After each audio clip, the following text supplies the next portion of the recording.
More than 80 years ago, Murrells Inland native Genevieve Wilcox Chandler recorded narratives from former slaves who were born on plantations along the Waccamaw Neck in Horry and Georgetown counties. Their powerful words, spoken and recorded in authentic Gullah dialect, comes to life from the old typewriter pages through their descendants, helping paint a picture of what it was like to live during slavery.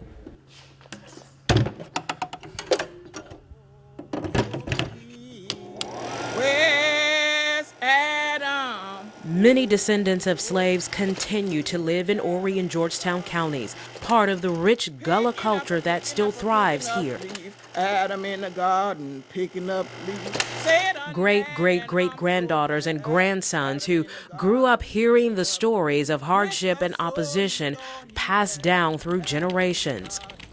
We took the slaves' narratives, transcribed decades ago, and had descendants read the words, their stories, mixed emotions, some joyous. And him and Miss Bess make us run races to see who run the fastest. That's the happiest time I remembers when I was a boy to Brook Green. Others funny. Doctor say something wrong with my teeth. I tell him, say, ain't nothing wrong with my teeth. My teeth good. He been wanting to take them out. I said, no, can't take them out. Many sad. Some of these white people that did something. They either manage you or kill you. When them church door open wide and they roll me down the aisle. But it was life as they knew, told by them in their own words. Ben Horry, born on Brook Green Plantation where the gardens are now, told his story to Genevieve Wilcox Chandler. For freedom? For freedom? Well now, for freedom we was treated by our former owners, I would say, good, according to the situation at the time. Every year when Massa and Mrs. go on mountains, they call up overshare and say, don't treat them anyway severe, don't beat them, don't maul them.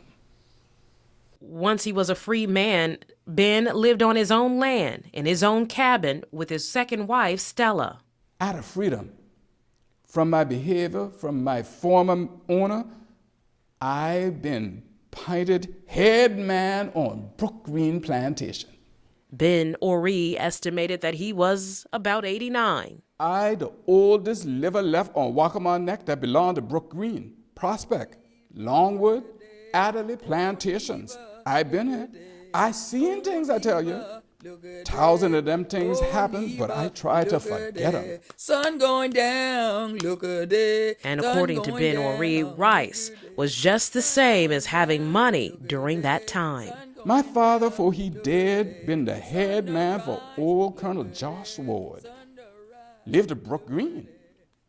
They say Colonel Ward, the biggest rice man, been on Waccamaw. He started that big gold rice in the country. He the head rice captain in them time. My father, the head man. He taught the barn key. Rice been money them day and time.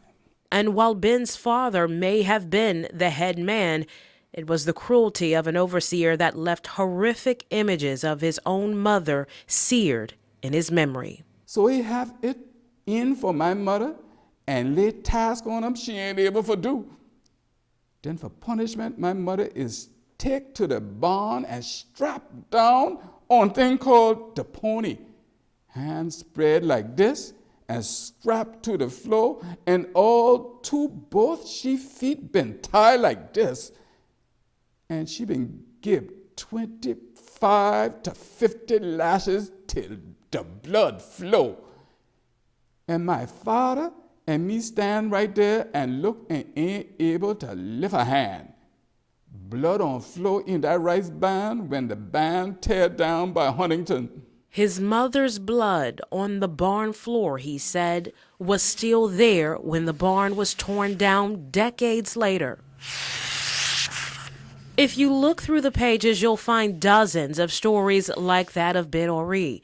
Mariah Haywood, Margaret Brown, Welcome Bees, Save Gutledge, all former slaves that spent their lives on the very grounds we walk today. What are some examples today that we can really say? Veronica Gerald heads the new Institute for Gullah Studies at Coastal Carolina. Her great-great-great-great-aunt was a woman named Hagar Brown, another former slave who Chandler spoke with in the 1930s about her memories of slavery and the violence that came along with it. Ma tell me, say, they gonna run away. And they said, let's run, let's run. They all get together and run, and massa catch them and fetch them back to the plantation.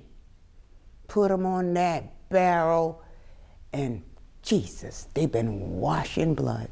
Aunt Hagar, as she was called, remembered when that war did end and she was free. Today I would sit down and think to myself that there been a time when I ain't been free, but now I free. And now I look back on him and think about what he used to be and what he is today. And I thank God and I trust God for having me come this far by faith. How I got over. Ben Ori was also thankful to God, and the powerful words of a freed man still hold true meaning today. God ain't asked about your color. God asks about your hat. All of the images and video you've seen in this special report are courtesy of the Brook Green Gardens Collection, the Library of Congress, and the University of South Carolina Moving Image Research Collections. The music was recorded on St. Helena Island and is part of the Gullah, the Voice of an Island, produced by the Athenaeum Press at Coastal Carolina University. In the studio, Christelle Bell, WMBF News.